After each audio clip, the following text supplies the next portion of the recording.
I had an unfortunate run-in with kitchen nightmares and Gordon Ramsay. Back in 2014, I was helping one of my first restaurants turn around in the youth of my career. I got a small stake in a restaurant in return for my services, and I couldn't be more excited to be a restaurant owner. And everything was going great. We were 60 days into my restaurant turnaround service, and things were humming along beautifully, with sales already up. One day the owner came in more excited than ever and said he had to talk to me at once. Being full of myself, I thought for sure he was going to praise me and my work and tell me how happy he was with everything. But to my surprise, he opened the conversation by saying he had an opportunity that involved Gordon Ramsay. I was taken back but excited to hear this. After all, I was a huge fan of Kitchen Nightmares, but one thing I knew about Kitchen Nightmares, besides the fact that it was insanely entertaining, was that it was all a sham. Because in all my experience, I knew someone coming into a failing and flailing restaurant and spending money on a remodel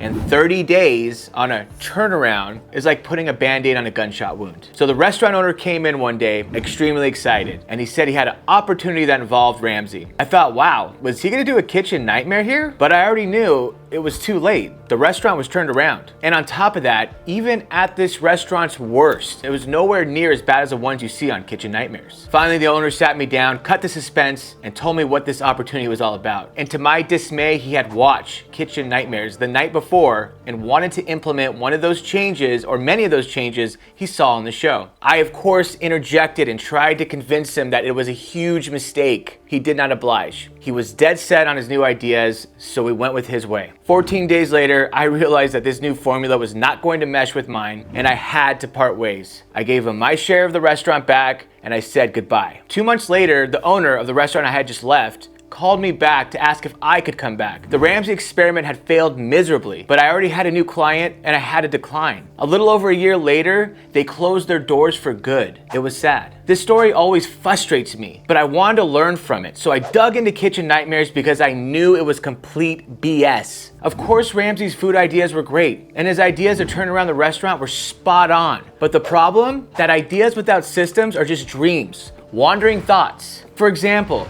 Ramsay would train the cooks and the servers for 30 days-ish. And then what? Are there systems to manage the staff after that? To make sure they keep the high standard implemented? What about all the new hires? Are there systems to train them in the new ways? Were there manuals created? Because without all that stuff, it's just a matter of time before everything goes back to the way it was. You can't just train people once and expect for the best. So with that, I did some research to find out what I could learn about Kitchen Nightmare's success rate of the restaurants it saved. And honestly, it was a lot worse than I ever thought.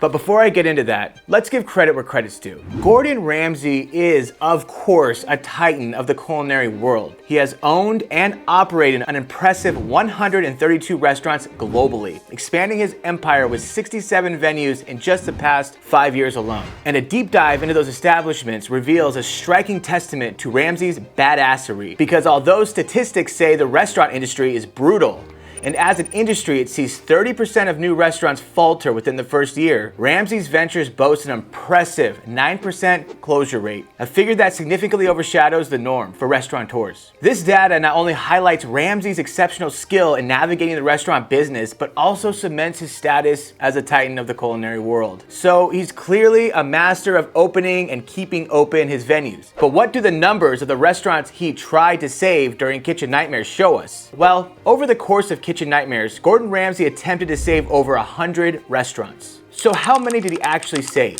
In the original British version, only 5 of the 28 restaurants Ramsay visited are still open.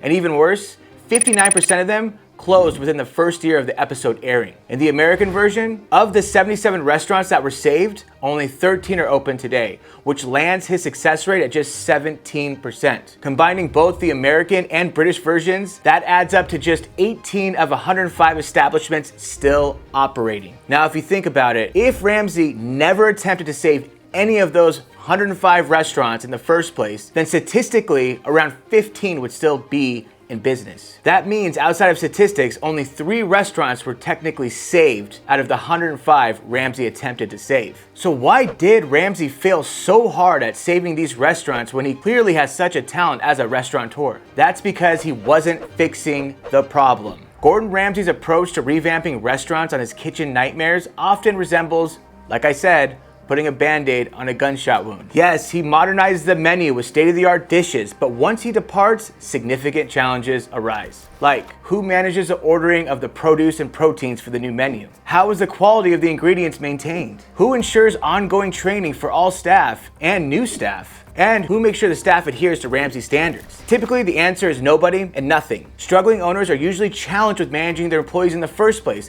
which is a big part of the reason why the restaurants were faltering in the first place. Having someone come and train their staff one time over isn't going to change this. It will only be a matter of time before things inevitably go back to the way they were. The problem lies in the absence of systems. For a restaurant to maintain the improvements Ramsay introduced, it needs robust systems for quality control, training, and inventory management, etc. You get what I'm saying? Without these systems, Ramsay's innovations are merely ideas, lacking the structure for long-term implementation. The issue extends to the service portion of the restaurant as well. Ramsay might retrain servers, bartenders, and hostess, but without systems to ensure continuous adherence to these standards, the initial improvements will wither and die. The essence of a successful restaurant lies not just in excellence of the food and drinks, but in the systems that underpin every aspect of its operation. Great systems can elevate even the most mediocre offerings, but not the other way around, because lack of systems can doom even the finest food and drinks. Ramsay's high failure rate with kitchen nightmares post-intervention is due to this fundamental oversight of providing ideas, but not the mechanism to sustain them,